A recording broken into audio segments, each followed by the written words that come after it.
La vida puede ser una aventura, calurosa, rápida, lenta o triste. quizá a veces llena de altibajos. Pero de acuerdo a los psiquiatras, cualquier parte de la vida puede etiquetarse como enfermedad mental. ¿De verdad? ¿Cómo qué? Digamos que estás afectado después de una ruptura. Eso se podría etiquetar depresión, ¿Y si estás nervioso antes de hablar en público? trastorno de ansiedad, ¿O eres muy hablador y superactivo? maníaco. Eso suena un poquito demencial. Lo es. Pero, ¿cuánto de esto ocurre realmente? Preguntemos. How many people do you know that have been diagnosed with a mental disorder? Diagnosed with a mental, God, off the top of my head, maybe one person that I know who's been diagnosed with a mental disorder. Probably just one. So, yeah, maybe 2 or 3 people, maybe in the 3 or 4 range. 4? 4 or 5? Maybe 5. 6 people in the household. 6, 7. 10. A dozen or so. About 20. How about 30? Would definitely be in the hundreds for sure. The total number of people that I know in my lifetime has been diagnosed with a mental disorder probably fall around the range of 100 to 150, and I'm 23 years old. ¡Wow! Pero, ¿de dónde salen todos estos trastornos? Del Manual Diagnóstico y Estadístico de los Trastornos Mentales. Tiene 943 páginas y abarca todo, desde depresión y ansiedad hasta tartamudeo, adicción al tabaco, aracnofobia, pesadillas, problemas con las matemáticas y hasta trastorno infantil. Todos ellos reinterpretados y muchos etiquetados falsamente como enfermedad del cerebro. Pero algunas personas sí tienen problemas serios en la vida. Por supuesto, pero los psiquiatras los reducen a algo mal con tu cerebro. A ver si lo entiendo. ¿Los psiquiatras tienen un libro con los problemas de la vida reinterpretados como trastornos mentales? Así es. ¡Wow! Entonces debe estar apoyado en una base muy científica. Eso es lo que creerías, pero no es así. Los psiquiatras en una de sus recientes convenciones lo admitieron. Escucha esto. DSM is made up by committees of men who have political opinion, and women too, who have biases and political opinions.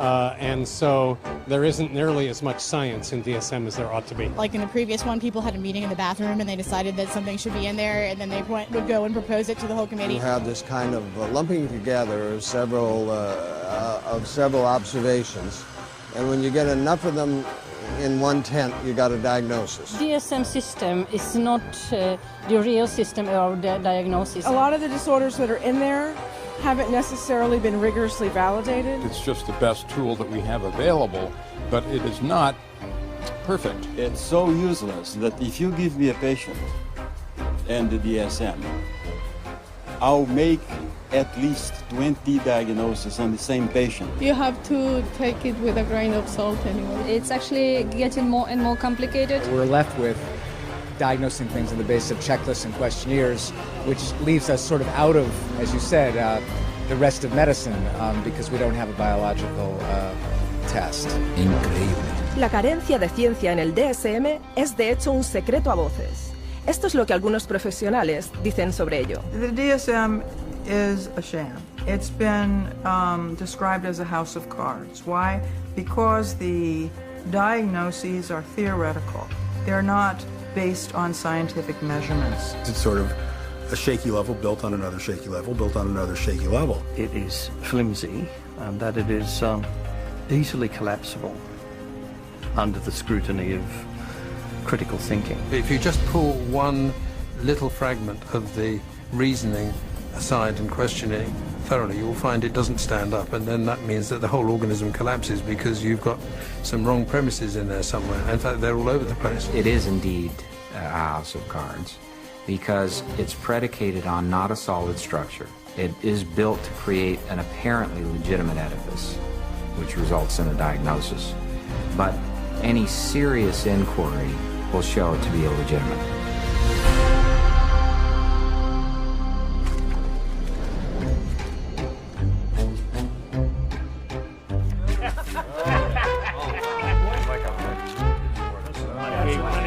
Here, I tell you. With schizophrenia. Entonces, si el DSM no se basa en la ciencia, ¿en qué se basa? Bueno, empezó con un simple deseo de que la psiquiatría y la psicología se aceptaran en la corriente dominante de la medicina. We psychologists have always desperately wanted to be accepted as a real science, as a true science. Now, what the early psychologists did was they looked around and they saw what other scientists were doing and they decided to emulate them. Modern approaches to classifying psychiatric disorders dates from the 19th century. Nearly all the clinical concepts we have today originate from that time. Probably the most important of all was a chap called Emil Kraepelin, who worked first of all in Heidelberg and then in Munich. Nunca había oído hablar de él. Emil Kraepelin se conoce como el padre de la clasificación psiquiátrica. Fue la primera persona que clasificó lo que pensó que eran enfermedades biológicas en el cerebro. Estaba la demencia precoz, que se llama ahora esquizofrenia, enfermedad maníaco-depresiva y psicosis paranoide. Todos esos conceptos todavía existen en el DSM hoy en día. ¿Eso es todo? ¿3 trastornos? Sí, solo 3, pero el sistema Kraepelin pronto se hizo muy popular. Escucha esto. Kraepelin's system caught on very quickly, not only in the German-speaking world, but also in the English-speaking world, in the United States and Britain. It caught on because up to that point, nobody had an agreed way of talking about patients. So in the early 1950s, there was compiled Diagnostic and Statistical Manual of Mental Disorders. Now, there are very few statistics in the book. Disorder is used essentially as a euphemism for illness.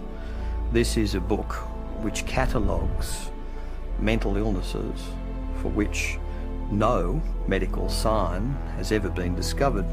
Este panfleto primitivo tenía 130 páginas y enumeraba 112 trastornos mentales. Pequeño comparado con el DSM actual, pero mucho más grande que cualquier cosa prevista por Kraepelin. ¿Por qué tantos? Porque al definir más y más de la vida como anormal, los psiquiatras podían poner sus manos en una cantidad enorme de dinero del gobierno. ¿Definir la vida? ¿Qué quieres decir? Bueno, cosas como retener el aliento, morderse las uñas, chuparse el dedo, sonambulismo, eficacia pobre, hasta la homosexualidad. Es ridículo. ¿Añadieron todos esos solo para tener gente a la que dar tratamiento? Y más. Luego la segunda versión DSM-2 llegó en 1968 y se expandió a 178 trastornos. Una vez más, para hacerse con todavía más dinero del seguro del gobierno. Para hacer esto internacionalmente, el DSM-2 se escribió para seguir la línea de la Clasificación Internacional de la Enfermedad, el ICD, un libro usado en Europa y en todo el mundo, que aparte de los diagnósticos psiquiátricos, enumera enfermedades médicas reales. Así que, esa es la forma en que los trastornos psiquiátricos fueron aceptados en la corriente dominante de la medicina. Fue un inicio, pero el DSM-2 no era científico, pues estaba muy influenciado no por tests clínicos, sino por las teorías del psicólogo austriaco Sigmund Freud. Entonces, debe de haber un montón de neurosis en ese libro, ¿verdad? Sí, pero no había ningún conocimiento en absoluto de qué las causaba, y ni siquiera buscaron una causa. Inclusion of the disorder in the classification does not require that there be knowledge about its etiology. So in other words, to make a diagnosis, you really don't need to bother with cause and effect. You don't need to know what causes the condition. Espera un momento. Si el DSM no te dice qué causa los trastornos mentales, ¿cómo los descubren los psiquiatras en primer lugar? La respuesta puede que te sorprenda. New diseases are being invented all the time, and I want to emphasize the word invented, because when it comes to psychiatry, mental illnesses are not discovered, they're invented. The way the system works in terms of diagnosis is that every few years a group of psychiatrists and psychologists sit around in a room and vote on new diagnoses. ¿Es esto ciencia? No puedo creerlo. No te preocupes, no eres el único. The diseases are voted on? What do you mean? Did you say are they voted into existence? Are voted? As in created. Oh, man. I think that's kind of ridiculous. It's crazy that you would vote. I definitely don't agree. I don't agree with it at all. Mental disorders should be based on scientific research. I have been led to believe that it's all based on medicine and science. So I'm kind of shocked to find that out. Yo también. Hay más, no solo se votan los trastornos mentales para incluirlos en el DSM, sino que de vez en cuando se vota para excluirlos. Por ejemplo, la homosexualidad, incluida en los DSMs 1 y 2 como enfermedad mental. Así es como el editor jefe del DSM-3, Robert Spitzer, lo explicaba. I came up with a definition in 1973 that made it possible to argue that homosexuality was not a mental disorder. On a vote, essentially, at a conference of the American Psychiatric Association, it was removed. Now, did they discover that homosexuality was not a disease through scientific processes? No. It was included for political reasons, and it was removed for political reasons. And the end result is a vote. It's a supposed democracy. So to call it science is a complete fabrication. Así que el DSM es de hecho político, no científico. Así es.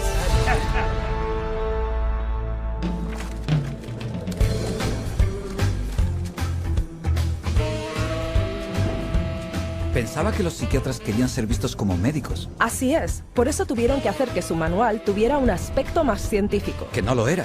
Así que, ¿qué hicieron entonces? Bueno, decidieron que la siguiente edición del DSM iba a ser completamente diferente. Fue una decisión que cambiaría a la psiquiatría para siempre. If you roll the clock forward to the 1970s in the United States, basically at that time psychiatry was in very poor shape for a number of reasons. First of all, it was held in very low regard by other members of the medical profession. So psychiatry was the sort of thing you did if you couldn't succeed in any other area of medicine. And people such as Robert Spitzer in America made it very clear.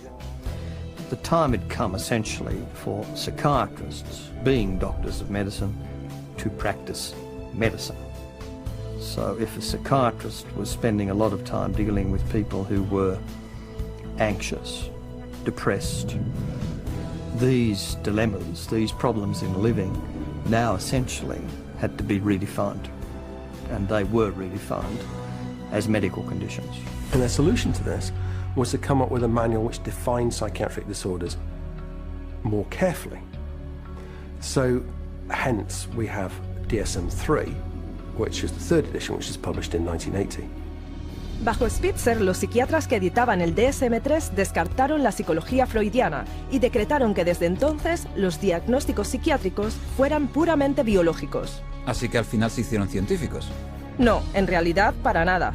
De hecho, las disputas políticas sobre qué trastornos incluir y cuáles dejar fuera del DSM-3 fueron todavía más ridículas. Esto es lo que un psiquiatra tenía que decir sobre ello. They would squeeze into a room which was about half the size of this one. It was much too small. And Bob would raise a provocative question, and people would shout out their opinions from all sides of the room. And whoever shouted loudest tended to be heard. My own impression is it was more like a tobacco auction than a sort of conference. Y esto es lo que otro miembro del panel decisorio del DSM dijo. The low level of intellectual effort was shocking. Diagnoses were developed by majority vote on the level we would use to choose a restaurant. You feel like Italian, I feel like Chinese, so let's go to a cafeteria. Then it's typed into the computer. It may reflect on our naivete, but it was our belief that there would be an attempt to look at things scientifically. Parece como que tenían un manual de diagnóstico que parecía más científico, pero no tenía más ciencia en él que antes. Entre tanto, el número de trastornos mentales en el DSM-3 se elevó hasta 259. Pero para vender la idea de que la psiquiatría era una auténtica ciencia médica, tenían que darle un sesgo con una teoría impresionante, que sonara científica. But with DSM-3 from 1980 on, there was the progressive medicalisation of psychiatry. And the notion of chemical imbalance was invented and essentially took hold. ¡Wow! ¿Desequilibrio qué?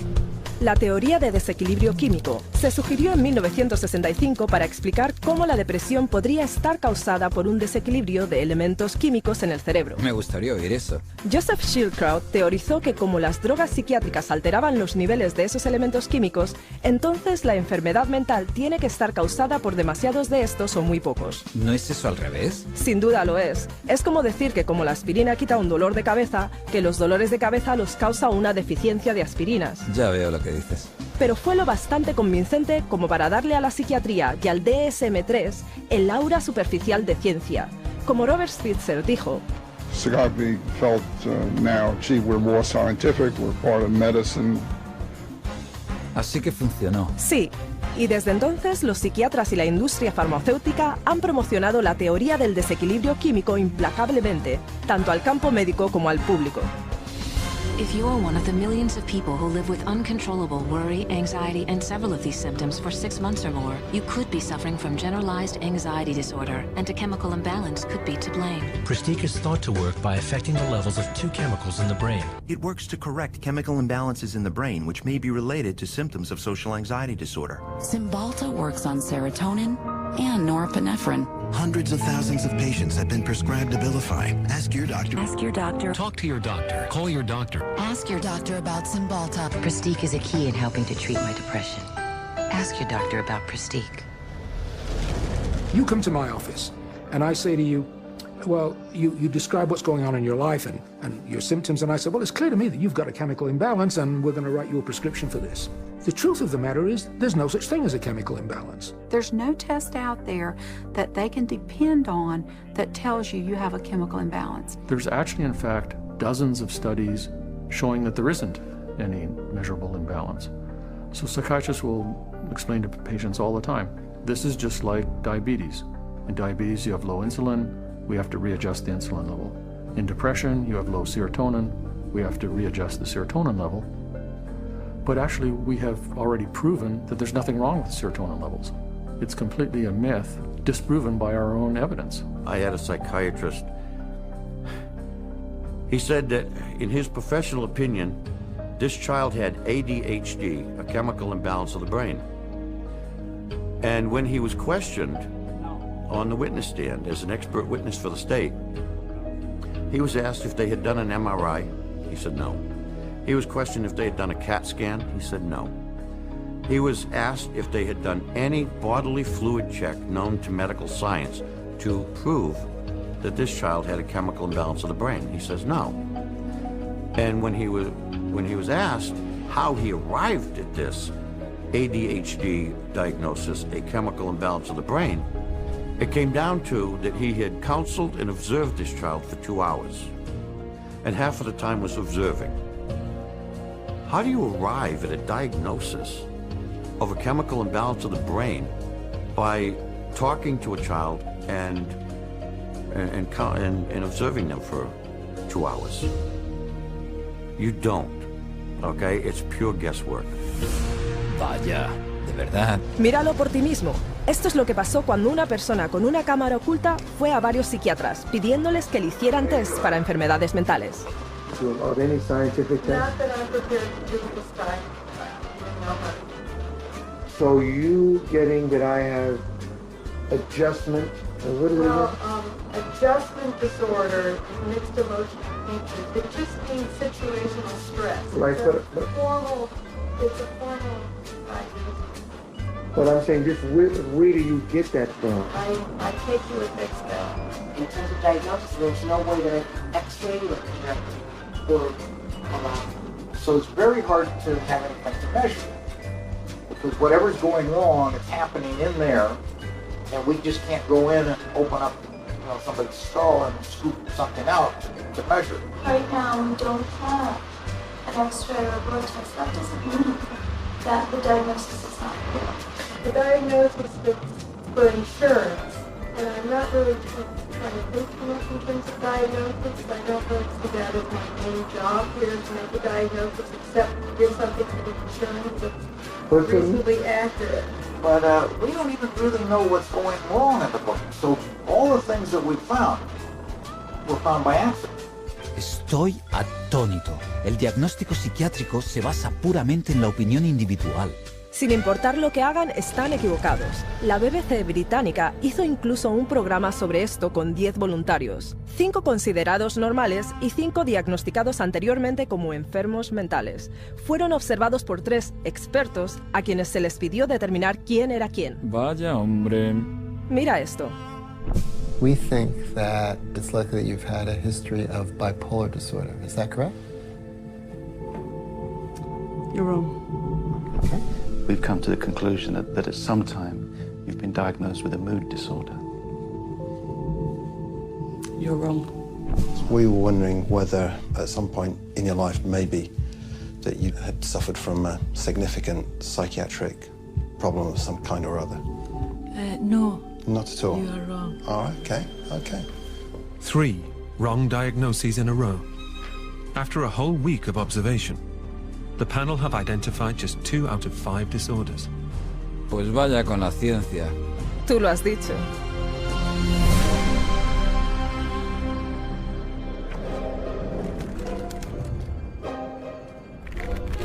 Okay, time in.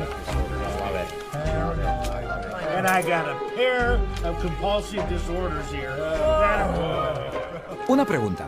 ¿Cómo pueden los psiquiatras decir de sí mismos que se basan en pruebas cuando no tienen ninguna?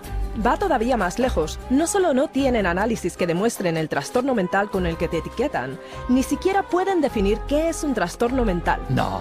Lo afirman incluso en el DSM. Mira esto. Although this manual provides a classification of mental disorders, it must be admitted that no definition adequately specifies precise boundaries for the concept of mental disorder. There you go. Increíble. Pero los psiquiatras no habían terminado todavía. 14 años después del DSM-3 publicaron el DSM-4 y su editor en jefe ha sido más directo todavía sobre el término trastorno mental. There is no definition of a mental disorder. It's bullshit. I mean, you just can't define it. Así que, aunque admitieron que no podían definir lo que era un trastorno mental, un término que ellos usan en su propio manual, añadieron más trastornos. Un montón más, 115 para ser exactos, para un total final de 374. Eso es más de 3 veces la cifra de trastornos enumerada en el DSM-1. Y eso solo en 40 años, y este libro pesa más de 2 kilos. Es más grande que el listín de teléfonos. Es el catálogo del comprador de enfermedades mentales, y con él 120 millones de personas en todo el mundo han sido diagnosticadas con enfermedades mentales. ¡Wow! Pero, ¿qué pasa con la clasificación internacional de enfermedades? ¿Ha habido un aumento en los trastornos mentales ahí también? Definitivamente, la sección de trastornos de conducta del ICD es prácticamente paralela al DSM. Lo que sea que pase en el DSM se refleja ahí también. Vale, bueno. Hasta ahora he visto que no hay tests para identificar o confirmar un diagnóstico mental. No hay pruebas de la teoría del desequilibrio químico y ni siquiera saben lo que es un trastorno mental. Y lo admiten, por lo menos entre sí. Este es un psiquiatra prominente hablando en una convención reciente de la APA. You're sitting in your office, you see a depressed patient, you have no idea what's the matter with them. And I know all of you think you know the answer, but in terms of evidence, I don't know the answer and I don't think any of us really know. Eso es increíble. Y sin embargo te darán un diagnóstico muy rápido de todas formas. Este es otro psiquiatra influyente en el mismo congreso. Jim Burley at the Maudsley Hospital did a study once on how long it took people to make up their mind about the diagnosis after they entered a room. And it was about, how many, David? It was 2 seconds? It was a couple of minutes. It was very... ¿Un par de minutos? Sí. Por supuesto, incluso el entonces presidente electo de la Asociación Psiquiátrica Americana consta que dijo que el DSM es prácticamente una farsa. Well, what does D stand for? I used to think it is diagnostic, but over the last few years realized it is more like a dartboard. ¿Diana de dardos? ¿Le dicen los psiquiatras a sus pacientes alguna de estas cosas? No, de hecho, los psiquiatras actúan como que saben de lo que están hablando, mientras mantienen al público a oscuras. I was sent to a psychiatrist who saw me again for maybe about 15 minutes, talked to me how I was doing at 7 years old, and I left with a prescription for Ritalin. Probably within the first 15 minutes, he diagnosed me with having an anxiety disorder and put me on prescription medication. The amount of time it took for the diagnosis was, I'd say, probably within 10 minutes I was diagnosed with anxiety, with depression, within 10 minutes of speaking to the psychiatrist, and I was put on those drugs immediately. I received numerous different diagnoses from different doctors, and each one gave me a different drug. I didn't have to undergo any tests. I didn't even have to sit there and I didn't have to ask any questions. It was just, that's what you've got, and this is the drug. They really didn't talk to me. They were always talking and questioning my mother. It was all about getting the information from her and not from me. It doesn't make sense to me. I researched it, I done my research, and I still can't fully understand how you can diagnose somebody with a short attention span. There was never an explanation. Nobody really knew what it was or why it was caused or how did you get it, why did anybody have it, and what could anybody do about it. Just here, have some medicine and go away. And I was put on, a horse's dose of an antidepressant called Effexor, 450 milligrams a day. They say if you're on 300, you're comatose. It wasn't always Ritalin. It went from Ritalin to Wellbutrin to Concerta to Adderall I remember asking these doctors, is there any other way we can do this? Is there any other therapy? Is there something we can do that won't make me feel so badly, that won't give me all these side effects and just horrible sensations through my body 24 hours a day? Is there something else I can do that might be not having to do with medications? Doctor said, no. See, what you have is very complex. You have a chemical imbalance in your brain that the only thing that can correct it is medication. Wow, montones de diagnósticos, pero todo lo que parece recibir son medicinas. Así es. Hoy un diagnóstico psiquiátrico significa realmente una droga psiquiátrica. The whole question then becomes, okay, if we apply these labels, what next? And the what next tends to be, you get a prescription. And the prescription is for a drug that doesn't work very well and is toxic. It's like a 1-2 punch. The number one of the 1-2 punch is the diagnostic manual. You've got all these disorders to choose from. The two is the treatment. So you've got the diagnostic manual in place, you've got a machinery in place, and then you've got this treatment that is there for the taking. For everything you can think of that might seem to be odd behavior, the psychiatry field has a name for it. And then for every name of every diagnosis you have, there's going to be pharmacology behind it, and they have a pill for it. Let me fan it out and pick a card, and there you go. Here's your label, and there's the drug that we'll give you to go along with that label. 98%, maybe 99% of people will get a diagnosis that justifies the use of a medication and also a follow-up appointment. Because remember, the business of medicine, the business of psychiatry, is seeing patients. And the psychiatrist that tells a patient they don't have a problem and there's no medicine for that problem doesn't have a very busy practice. And that's sort of the purpose of the DSM-345, to provide a diagnosis that can be given a drug for that patient. It's a quick buck. You don't need to do a physical exam. You put it in the chart, it's done. Prescribe away. Lifetime patient. That's what the DSM is for. ¿Están diciendo que el DSM solo está ahí para justificar el tratamiento con la droga? Me temo que sí. ¡Wow!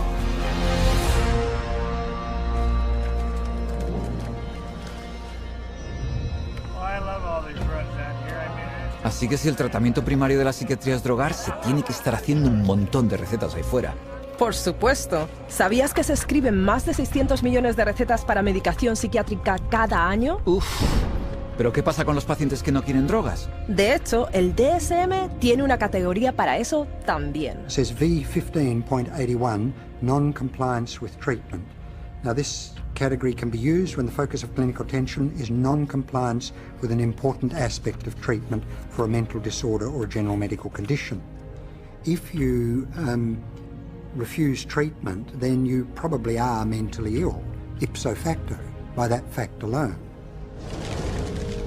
Así que, si no haces lo que te dice un psiquiatra, ¿eso es un trastorno mental?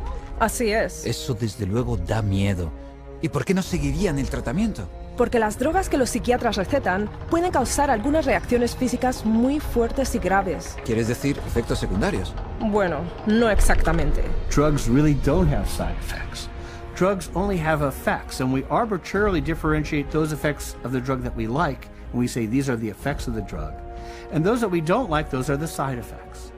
It's akin to saying that a bomb that comes down on a building kills people and destroys the building, and the military general says, oh, killing of the people is really a side effect. No, you cannot separate out the destroying of the building and the killing of the people.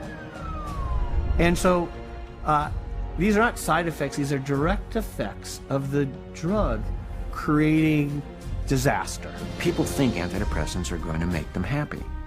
But it's not what they do. They numb them down, and then in themselves there's a withdrawal state from the antidepressants. They just become like robots, some of them. They're not actually able to experience the whole variety and range of human feelings and emotions and work with them and express with them and share them with others. Because once you sort of put somebody on a heavy dose psychotic drug, I mean, you're just dehumanizing them. These are very potent, very toxic medicines, cause on themselves diabetes, high cholesterol, cause what's called a metabolic syndrome, truncal obesity, premature hardening of the arteries. They affect the heart and the lungs and the kidneys, and you never know exactly what to expect. Most psychotropic drugs lead to massive weight gain. Some of them, like olanzapine, for example, can lead to weight gains of 25, 30, even 40 kilos in a year or two.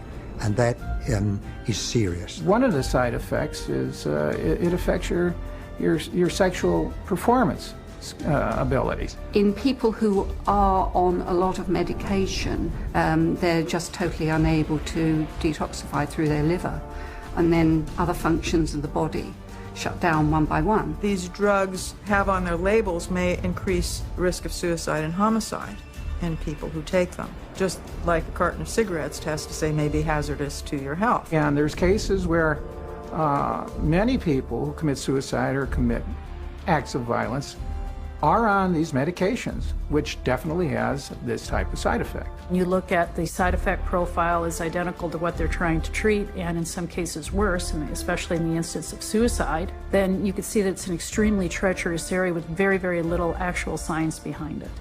¿Te lo puedes creer? Esas drogas son peligrosas. Sí, y ha habido miles, quizá incluso millones de víctimas que vinieron a la psiquiatría por ayuda, pero se les dieron drogas que en última instancia les destruyeron. Gente como Candace, que tomaba Zoloft porque estaba nerviosa antes de los exámenes. Steven, que se suicidó 19 días después de que lo pusieran a tomar Prozac. Julie, que planeaba ir a la universidad y se colgó después de 7 días de tomar Zoloft. Matthew, de 13 años, cuando se colgó. Matt, un joven de 21 años que tomaba una mezcla de drogas psiquiátricas. Caitlin, que tomaba Zoloft y Trazadone. Beth, a la que se le dio Paxil para los problemas de sueño. Matthew, quien después de empezar con Lexapro. Charles, tomando Clozaril. Caitlin, con 12 años. Megan, Aaron. Espera. Esto es demencial. ¿Me estás diciendo que toda esta gente que se suicidó había estado tomando drogas psiquiátricas? Sí, un estimado de 42.000 muertes al año se han vinculado a drogas psiquiátricas, ya sea por homicidio o por suicidio. Eso es más de 3.000 personas al mes. Tendrían que sacar esas drogas del mercado. Claro que deberían, pero como esas drogas son con mucho el principal tratamiento que los psiquiatras les ofrecen a sus pacientes, ellos restan importancia a los riesgos, y sus pacientes pagan el precio. When you get on the psychiatric drugs, you feel just like you don't really want to live anymore. Like, just depressed all the time, and you feel sad. You don't feel like you're in your own skin. It almost feels like you just want to come out of your skin all the time. I'd get really bad headaches, I'd start shaking, I wouldn't sleep very well, I'd have nightmares. I had started shaking really bad and it was like uncontrollable, you know, and it's like, I don't understand why I shake so much. It brought on the symptoms that I was trying to escape from, very severe. I'd go through spells where I'd just be completely just dead. There would not be me there. I'd just be standing there and there would be nothing. I think we all have emotions, happy, sad, you know, situational emotions in life, and it didn't allow me to experience them. You don't experience tears, you don't experience a lot of laughter. It just makes life real flatline. I described to a friend of mine as like waking up in a manila folder and it's a cloudy day. Everything is boring, unmemorable, unspecial. It changed me. It changed who I was. It changed the essence of my personality. You know, it just started making me worse. And I got in such bad fights with my brother. I scratched his face up and, you know, stuff like that. I started to experience suicidal ideations almost immediately. And I had never had any feeling like that before. I remember when I was at home one day, I had taken my medication and I thought about killing myself, and I got really scared, so I ran to my brother and I told him, and he just held me and told me not to give up and to just keep trying. And I actually thought that's maybe the one thing that I do have control over, that I could, you know, I could off myself, and I would be out of this roller coaster of an existence. I have been raped. I have been coerced into doing things that I do not care to speak of. But just to put it in perspective, even having experienced that, the experiences in thoughts and loss of self that I had, being put on Prozac was the worst violation I have ever experienced. Estoy mudo de estupefacción. La gente ni siquiera sabe lo que estas drogas están haciendo porque confían en su psiquiatra. No solo eso, estudios recientes han mostrado que sus drogas como los antidepresivos no curan trastornos mejor que una pastilla de azúcar, un placebo. Así que, para recapitular, no solo el DSM proporciona la etiqueta que los psiquiatras te ponen, sino que justifica que te droguen con drogas poderosas que tienen un montón de efectos secundarios y que ni siquiera funcionan. Esto está fastidiado. Definitivamente. Y luego todavía se aferran a la idea de que pueden corregir tu conducta indeseada con sustancias químicas.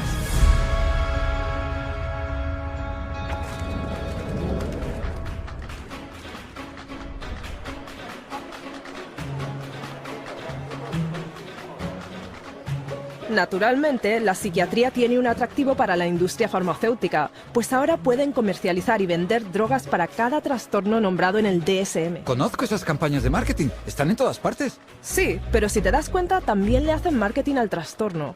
Las empresas de fármacos anuncian los trastornos del DSM en publicaciones, televisión e internet, instándoles a hablar con su médico. Ponen a sus expertos pagados en programas de entrevistas para hablar de la última epidemia de enfermedad mental. Colocan artículos en los periódicos sobre estas e incluso contratan a psiquiatras para llevar a cabo estudios y escriben ponencias para darle a los trastornos el aire de ciencia. Porque si la gente piensa que tiene el trastorno, pedirá la droga. Exacto. The pharmaceutical industry markets disorders. Because if you can market a disorder, then you've got something to sell your product to treat. So people suddenly come to think of things they previously didn't regard as a disease state as a disease, go to the doctor, see the psychiatrist then prescribes the drug that the drug companies have received FDA approval for, and everyone is happy except for the patient. They're all working together, the psychiatrists, the pharmaceuticals, and one feeds the other. So again, job security for the pharmaceuticals and also job security for the psychiatrists. Y no son solo las empresas de fármacos las que fomentan estas enfermedades. Un psiquiatra, Joseph Biderman, creó y popularizó un trastorno llamado bipolar pediátrico. De hecho, dijo que podía empezar desde el momento en que el niño abre los ojos. Bipolar, como en los cambios de estado de ánimo, para los niños. Por desgracia, sí. En solo 9 años, el Dr. Biderman alimentó un auge que multiplicó por 40 la cifra de niños etiquetados como bipolares, a la mayoría de los cuales se les recetó poderosas drogas antipsicóticas ideadas solo para los enfermos mentales más serios. No tenía ni idea. El psiquiatra que editaba el DSM-4 admitió la influencia del DSM en la moda del bipolar infantil. Well, we learned some very, very painful lessons in doing DSM-4, but inadvertently, I think we helped to trigger 3 false epidemics. One for the childhood diagnosis of bipolar disorder. Demasiado tarde ahora, ¿no? Para muchos niños, sí. Y como los psiquiatras afirman que trastornos mentales como el bipolar no se pueden curar, los psiquiatras y las empresas de fármacos han creado clientes de por vida. Así que es una asociación natural. Faltaría más. Las empresas de fármacos proporcionan montones de dinero de investigación para los psiquiatras que salen con más diagnósticos que tratar con drogas. Drug companies have become increasingly dependent on mental illness diagnoses in order to maintain their profit margins. And psychiatrists and increasingly clinical psychologists are more than happy to manufacture mental illness in order to make that happen. Hence, the increase in size of the Diagnostic and Statistical Manual of Mental Disorders. The strategy is how many people we can diagnose with a particular label that would be broad enough to include a ton of people in it. And the mentality behind that is the sale of the pharmaceutical drug, which eventually becomes the treatment. These drug companies are making a lot of money, and they're spilling that money and sending that money to people that will help support their cause. So it's not a surprise at all that they have infiltrated so many of the committees within the DSM and so much of our own medical education. Espera un momento. ¿Las empresas de fármacos se han infiltrado en los comités de psiquiatras que deciden qué trastorno poner en el siguiente DSM? En el DSM-4, el 56% de los miembros del comité tenían vínculos financieros con las empresas farmacéuticas, la misma industria que iba a beneficiarse de las 115 enfermedades mentales diagnosticables que se aceptaron por votación. Así que, claro, vemos más diagnósticos que se tratarán con drogas. Y muchos más síntomas enumerados para cada trastorno. The whole world is being made crazy, really. We have these proliferation of categories which have become more and more encompassing, encroaching in ordinary everyday life. There isn't a human being on the planet who doesn't have at some point, if not several points, in a day or a week, distress. It's part of being human. But to say that because you have this distress, that you now are diseased?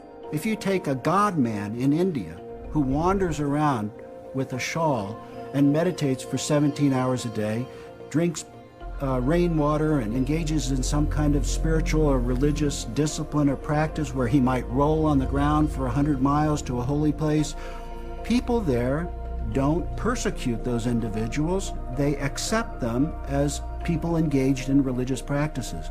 But here, if you took those same individuals in India and you had them walk across a campus in America, they would immediately be arrested and put into a psychiatric facility because they're manifesting psychosis. This varies by culture. What do we want to straitjacket everybody? Is everyone going to be the same? What about people that do have a little bit odd behavior? Is a little odd behavior bad or dangerous? It's just different. You want this thing to cover, all manner of aberrant human behavior. So if you can cover every bit of it, then you're going to have the best chance possible to a billable unit of service. Y por cierto, en caso de que no puedas ser incluido en cualquiera de sus categorías, hay una más que se te puede asignar. Naturalmente. This is number 301.9. 312.9. 292.9. Bipolar disorder, not otherwise specified. Gender identity disorder, not otherwise specified. Disorder of infancy, childhood, or adolescence, not otherwise specified. Not otherwise specified. What the hell does that say? They don't know. It's kind of like a catch-all. It's the garbage can for the leftovers. There's even a box for people that don't fit in the other boxes. To me, it's insane. This is like rubbish to me. This is scary to me. This is hackery, quackery, dockery. Es una ciencia bastante pobre si tus categorías son tan flojas que necesitas una categoría de misceláneo para recoger los cabos sueltos. Sí, como TDAH por lo demás no especificado, trastorno alimenticio por lo demás no especificado, trastornos del estado de ánimo por lo demás no especificados. You can always use the NOS, the not otherwise specified diagnosis, and as a billable service. Not otherwise specified means that you're sort of at sea to some extent on the exact diagnosis, meaning it doesn't fit into any of the categories you've established. Unspecified mental disorder. You see, that's considered a disorder. Having nothing wrong with you is now a disorder. That's what this says. Can you believe it?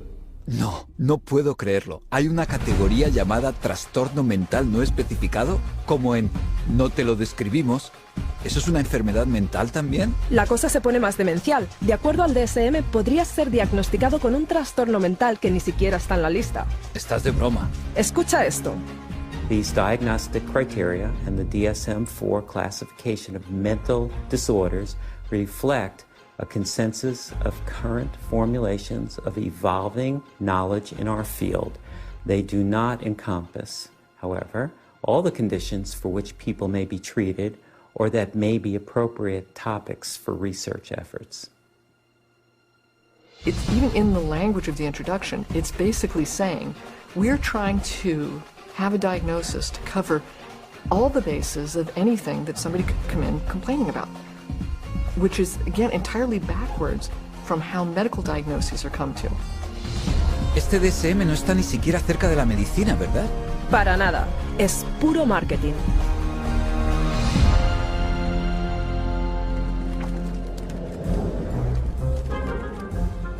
God bless the insurance company. You get these multiple personalities. Insurance company.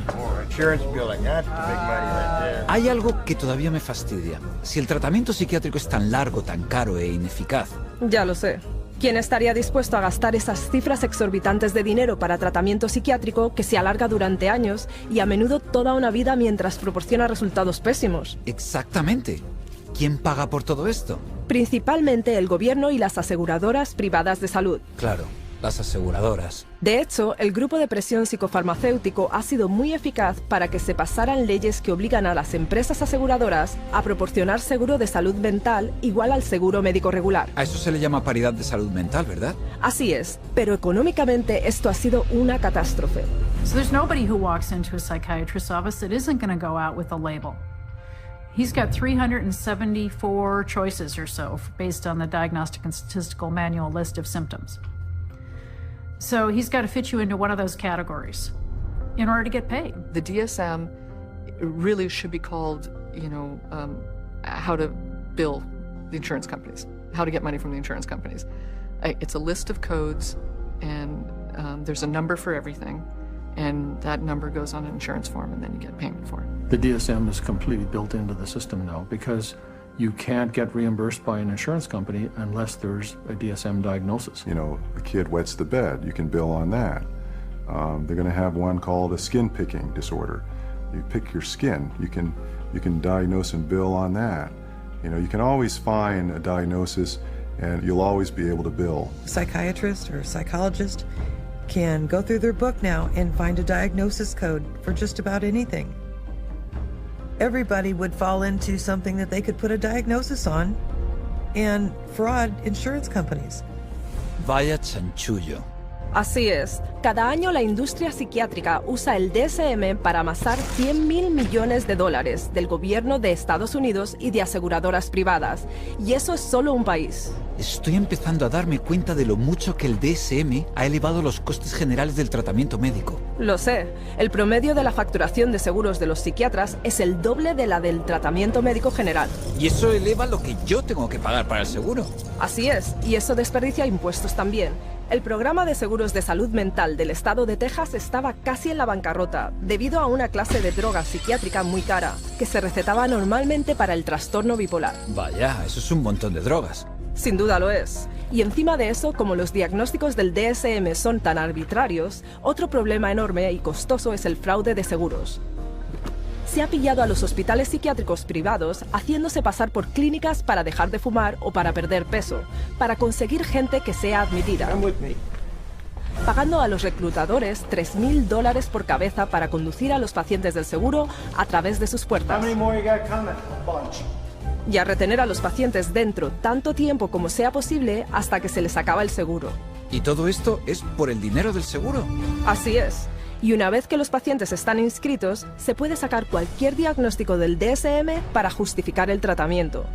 Mira el metraje de esta cámara oculta de alguien que se hizo pasar como trabajador de un hospital psiquiátrico.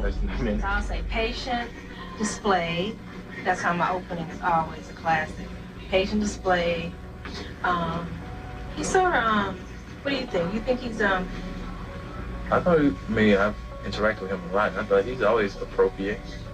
He's always. But under behavior, what's some good words in here? He's not negative.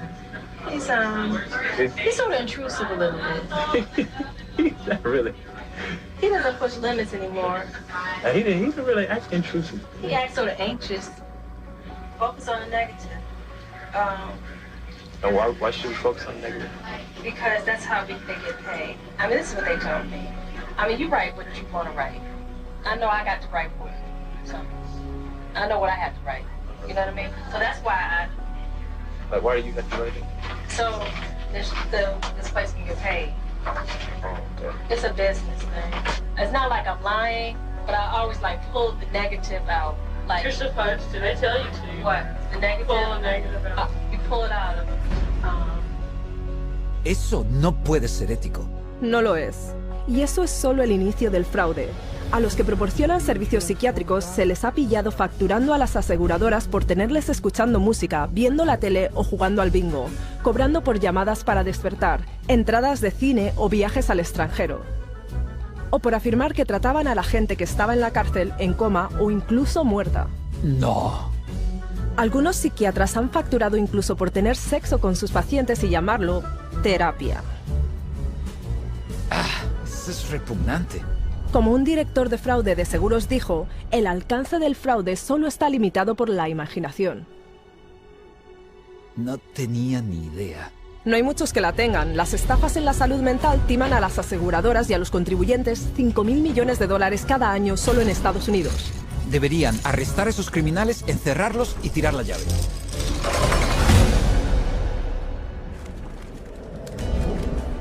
It's the Diagnostic and Statistical Manual of Mental Disorders, the third edition. He mencionado que la psiquiatría ha tenido también mucho éxito usando el DSM para infiltrar nuestro sistema de justicia. ¿Los tribunales también? Sí. The clinical diagnosis of a DSM-4 mental disorder is not sufficient to establish the existence for legal purposes of a mental disorder. That's a very interesting point. Basically, what the authors are saying here is that the material in the DSM has no utility in the courtroom in deciding guilt or innocence. It should not be used in courtrooms as part of the legal process. Espera un momento. ¿No declaraba el DSM que no puede usarse para establecer la existencia de un trastorno mental en un tribunal de justicia? Precisamente. Y sin embargo, se usa todo el tiempo. Sí, es como la alegación de demencia. Y las batallas por la custodia, compromisos civiles, tribunal sucesorio. He leído de psiquiatras ante los tribunales en bandos opuestos, cada uno usando el DSM para reforzar su caso, y cada uno de ellos fue aceptado por el tribunal como testigo experto. As far as I could see, for psychosis or delusions. Because he's suffering from narcissistic personality disorder and a delusional disorder, grandiose. Una contradicción completa. No siempre ha sido así. In the beginning of the 20th century, a psychiatrist in a courtroom would be laughed out of the courtroom by and large. Today, it's commonly accepted testimony as long as it's in accord with the DSM. The danger in using the DSM in a court setting is that you're using a vocabulary that the judge or the jury doesn't fully understand. They are, by concocting these psychobabble words, it makes it seem like there's something there that may not be there. The courts have allowed all this junk science to come into the courts, and they've made case law on it. And once the case law is made, we're stuck with it until it gets overridden. They come in with tests, they come in with their diagnostic categories from the DSM, and they say, we've done tests, we've determined that this person has this numbered malady, and therefore they do. And there's almost no way to pry a judge out of accepting that. When a psychiatrist makes a diagnosis in court, is that the person is sent to a mental institution, deprived of liberty, and we have no idea whether he's guilty or not. Basándose en los diagnósticos del DSM, se interna a alguien en un psiquiátrico cada 40 segundos. Esto está absolutamente fatal. Y cualquiera, en cualquier momento, puede perderlo todo debido a la opinión de un psiquiatra. Escucha esto. I went to a stop smoking course at Vanderbilt. And the doctor, the lady that ran the program said that she goes, we need to get you on a stop smoking medication. So she prescribed me Zyban. Well, after the fact, I find out that Zyban is nothing but this really powerful antidepressant called Wellbutrin. Yeah, I stopped smoking, but I had no idea the hell. I mean, the hell. The hell's gates were being opened when I started taking Zyban. I had been clean and sober for 18 years. You know, just never considered that. But something about that, I started experiencing the craving to drink again, and my life fell apart. Divorce, relapse. So then a sibling of mine got wind of my relapse, wanted to gain control of my pocketbook and my life. and found the dirtiest lawyer in town who knew, one of the dirty psychiatrists, and bought and paid for an evaluation, had a hearing in a court before I was ever served notice. And the next thing I know, every right that a human being can possibly have was taken from me. And you have less rights as a conserved person than you do as a criminal. I mean, you are stripped of every right. You can't enter into a contract. You cannot marry. You cannot sue. You cannot even fight the legal system that has involuntarily put you in this. And it was all based on the psychiatrist's diagnosis, who never evaluated me. Eso es increíble. Estaba intentando dejar de fumar, pero en vez de eso recibió un diagnóstico psiquiátrico y le arrebataron sus derechos. Le han quitado todo su dinero también. Por no mencionar que estuvo encarcelado en una institución psiquiátrica. Pero si piensas que lo que los psiquiatras le hacen a los individuos en nuestro sistema judicial es malo, espera cuando veas lo que le hacen a las familias. Children are taken away from parents every day in these juvenile courts because a person with a PhD or an MD after their name comes in and says, I've shown ink blots to a person, and they may be a risk to a child. Just in my little state of Massachusetts here, there are 11,000 children in captivity, taken away from families at any one moment. And almost all of those children are being drugged. And our own commissioner of children and families testified under oath that they drug 88% of the children that they take out of the families. 88% drogados, eso es prácticamente algo que se da por descontado.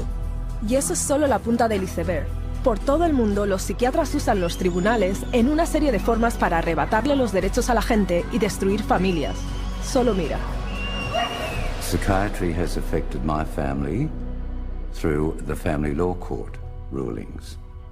The family law court has a court-appointed child psychiatrist who, it appears, determines the future of the child. It's just like a business in the court system that they forced you to undergo all of these psychological evaluations, and you have to pay thousands of dollars, but at the end of the day, it has been supported by no evidence, nothing. They'd said to me, Deb, you have a choice.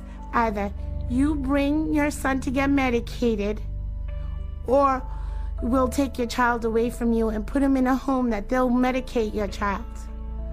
And then good luck. Basically, they were saying, good luck, Deb, to try and get your son back, but you'll get him back medicated anyways. And they put her in hospital, and that's when the psychotropic drugging started with Becky. And at that stage, I had no say over it. They refused to let her go. They would not let my daughter go unless she take medication. This was again a recommendation from the psychiatrist that once my son was radically ripped from his home and literally kidnapped and put in a new home with a perpetrator of domestic violence and of sexual assault, and is where he now lives, this psychiatrist said that he was never to have any counselling and never to see anybody. To have your family just disrupted like that, ripped out from under you, really, your whole life, just gone like that, and then you have to fight every day to get them back. It was very devastating. In some ways, it's worse than a death because it's unresolved, and you know what the truth is. And you feel like giving up and not fighting back for that custody of that child, but you can't. Yeah, there's just no justice. Esto es terrible. ¿Están destrozando familias basándose en diagnósticos arbitrarios en los tribunales? Exactamente. So it's unfortunate that the courts have bought into the DSM. It's unfortunate that the whole psychiatric profession is wedded to the DSM. It's unfortunate that the psychiatric profession is in bed with the drug industry, and it's unfortunate that drugs that don't work are the common prescribed drugs for all manner of conditions in children and in adults. It's the wrong way to go.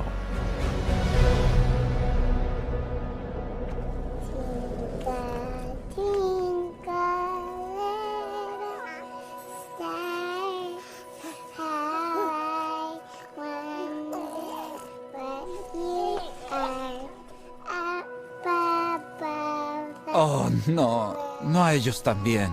Por desgracia, sí. Los niños son ahora un objetivo de mercado enorme para la psiquiatría. El número de trastornos de la infancia incluidos en el DSM ha ascendido como un cohete desde 3 trastornos en 1952 hasta 44 hoy en día. Eso es 15 veces más. Y aún así, el DSM básicamente admite que no debería diagnosticar a los niños. In early childhood, it may be difficult to distinguish symptoms of attention deficit hyperactivity disorder from age-appropriate behaviors in active children, such as running around or being noisy. We basically don't know the diagnosis from normal childhood. That's what that's saying. Trastorno del déficit de atención e hiperactividad. Así es como los psiquiatras llaman a los niños que no se sientan quietos en clase, se agitan, corren o trepan mucho. Básicamente conducta infantil, ¿verdad? Así es, y 20 millones de niños en todo el mundo han sido etiquetados con algún trastorno mental. Así que, en vez de dejar que los niños sean niños, los psiquiatras les dicen ahora a los padres que sus hijos están enfermos mentalmente y que necesitan drogas psiquiátricas. It used to be that you were on the playground, you had the weird kid, you had the shy kid, you had the goof off, you had the hyper kid. You can't have that anymore. Now it's all medical diagnoses. For them to come up with new diseases and new issues and diagnosis in their book, it doesn't correct bad behavior, okay? They can give children all the pills they want. It still doesn't correct bad behavior. The thinking still is, you must fit into this mold. And if you don't fit into this mold, there's something wrong with you.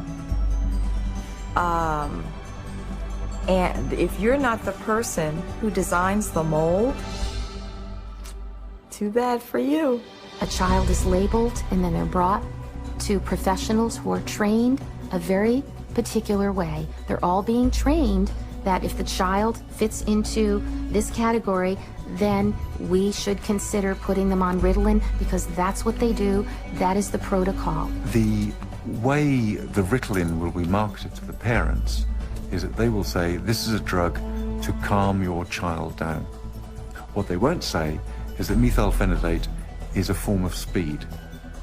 It's a form of amphetamine, and what we're actually doing is overdosing your child on speed. It's a stimulant, so naturally it's going to increase heart rate, increase blood pressure, and you put a kid out on a football field on a hot summer day, and his risk of having a cardiac event of some sort has just gone up. ¿Sabes? He oído que los estimulantes que se les dan a los niños con problemas de atención son químicamente muy similares a la cocaína. Sí, y tienen un potencial tan elevado de que abusen de ellos que están incluidos por el gobierno de Estados Unidos en la misma categoría que la morfina, el opio y la metanfetamina. Así que, ¿a quién van a drogar los psiquiatras a continuación? ¿A los bebés? Exactamente. Usan lo que llaman clasificación de diagnóstico de 0 a 3 o DC-03. Es como un mini DSM para bebés y niños que empiezan a caminar. Escucha esto. We already targeted our school children with ADHD and bipolar. That's already done. That was done 20 years ago. And we're moving younger with DC-03 to the 0 to 3 age group where they're trying to make popular the idea that it's okay to medicate 0 to 3-year-olds. The idea of a program to determine whether a child from birth to the age of 3 has a mental illness is so preposterous, so absolutely insane, that it's simply an additional part of the insanity that is now extant throughout this country. I cannot think of a program that is more insane than that. How are they going to diagnose a 1-year-old or an infant with a psychological disorder? How do they know? You almost have to ask ourselves, if our societies become sick, what are we doing to our fetuses, our infants, our children, that would make us need to have psychiatric medications? We're rolling dice with life. We're rolling dice with our children who can't even discuss it with anybody. They have no control. They are the helpless victims, and the ones who are supposed to protect them and care aren't armed with the facts. Si los padres supieran todo esto, estarían furiosos. Ya lo creo, pero cuidado, porque el DSM dice también que podrías contagiarte de la enfermedad psiquiátrica de tus niños. No puedes decir eso en serio. está en el DSM.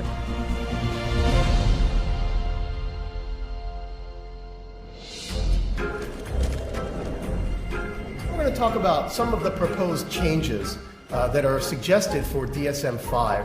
He oído que el DSM-5 es incluso más demencial que el DSM-4. Así es. You've got 374 named diagnoses in DSM. Well, guess what? There's going to be more in DSM-5. Why do we all of a sudden need a fifth, a DSM-5? Psychiatry wanted to broaden the horizons of mental health problems, of disorders.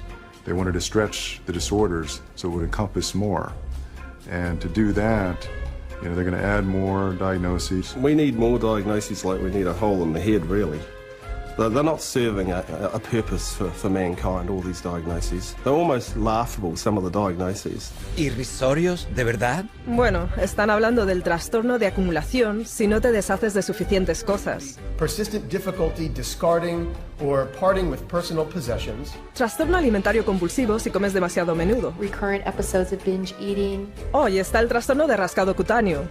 So it's recurrent skin picking resulting in skin lesions. ¿Son esos trastornos mentales? Y para los niños hay un nuevo trastorno que recogerá un número enorme de niños cuyos berrinches no califican todavía como para llamarlos bipolar. They've created temper dysregulation disorder to seem a little bit more mild of the condition and include a lot of the younger population in terms of that diagnosis. And what it essentially does, it just broadens bipolar disorder into a whole other new category. And where they don't fit into bipolar, now they can fit into this other diagnosing criteria. Así que la red se está haciendo cada vez más amplia. Más de lo que crees. Están considerando incluso añadir una etiqueta por emplear demasiado tiempo en el ordenador. Internet addiction diagnosis. It's another example of, just taking something going on in the popular culture that's, pretty widespread, and then finding a way to pathologize it. I know people personally that spend 12, 13, 14 hours a day on the internet or social networking groups like Facebook. So there is something going on there. But is it a condition that we need to then label and drug? Absolutely not. Eso es irrisorio. Sí, hasta que consideras que en China el gobierno ya ha establecido clínicas psiquiátricas que tratan a los adolescentes por, entre comillas, uso problemático del ordenador, a veces usando el choque eléctrico para curarles. ¡No! Y si crees que eso es malo, hay una inclusión más en el siguiente DSM que es verdaderamente espeluznante. ¿Se pone peor? Este toma el diagnóstico de la enfermedad mental un paso más allá, síndrome de riesgo de psicosis, conocido más recientemente por el enrevesado título de síndrome de síntomas psicóticos atenuados. Eso es un trabalenguas. Pero, ¿qué significa eso? A really scary thing that's coming on the horizon is to come up with a whole bunch of diagnoses in there that are looking at people who currently are mentally well-adjusted but have a risk of developing a mental illness in the future. They're still thinking they can define well before the symptoms develop the risk of a person developing a major mental disorder without any biochemical, biological or genetic test or any physical test whatsoever. They don't know the cause of a mental illness. They can't treat it, they can't cure it. So how can they launch a preventative campaign for mental illness? It just logically, it falters. Espera un momento. ¿Creen los psiquiatras realmente que pueden predecir un trastorno en algún momento en el futuro? Escuchemos lo que dicen. How can psychiatrists know if you're going to have a mental disorder in the future? Again, that we don't know categorically who will develop psychiatric illness in the future. It's really hard to say, actually. I don't know if you could 100% predict for anybody. You can't forecast if one will develop a psychiatric disorder. Maybe not, or maybe yes. It's hard to predict. It's hard to predict. There's no way to predict that. Well, I don't think that nobody knows that. There's no way to tell. Nobody knows? I don't think anyone can know what's going to happen in the future. Obviamente no tienen ni idea. Sí, pero a pesar de esto ya están proponiendo hacerles test a los niños para enfermedades mentales futuras. De forma que las puedan tratar ahora. Claro. I would hate to see us go into the type of society where people are locked up for what they may do in the future, rather than what they actually have done. Identifying people who are pre-psychotic would be a huge industry. Wow, eso es verdaderamente aterrador. Y lo que es una locura es que los psiquiatras siguen adelante con el DSM-5 cuando algunos de sus más influyentes miembros admiten abiertamente que no sirve absolutamente para nada. Any comment on DSM-5? It's of no use to us in the rest of the world. Incluso el psiquiatra encargado del Instituto Nacional de Salud Mental de Estados Unidos es menos que entusiasta al respecto. I don't do DSM. I'm not involved. So, and that maybe tells you more than anything. NIMH is not involved with DSM. Así que el hombre en la cima de la mayor organización psiquiátrica mundial no quiere saber nada del DSM. Eso es lo que parece. Es un fraude total. The Diagnostic and Statistical Manual is effectively the story that is being wrapped up in statistics and numbers and categories, that when medicine tosses, doesn't fit any of our categories over to psychiatry, psychiatry says we'll find a category, and if we don't, DSM-5 or 6 or 7 will. I think in 2016 we'll be looking at DSM-6 and there will be 1,425 diagnoses and I'll have 900 of them. Eso es una locura. Sí, pero todo está diseñado para encajar a más y más personas bajo la cobertura del diagnóstico de la psiquiatría. De forma que puedan hacer caja incluso con más conducta normal. Ahí lo tienes.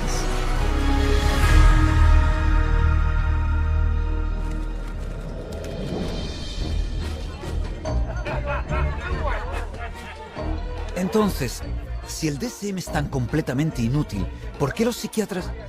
Oh, ya entiendo. Se trata solo de dinero, ¿no? Con la psiquiatría se trata siempre de dinero.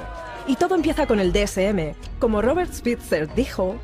The American Psychiatric Association found out it could make a lot of money by selling it. They've made a tremendous amount of money. Every time they revise the DSM system, the American Psychiatric Association makes a hell of a lot of money. ¿Una tremenda cantidad de dinero? ¿De qué cantidades estamos hablando? $6.500.000 en ventas al año. ¡Uf!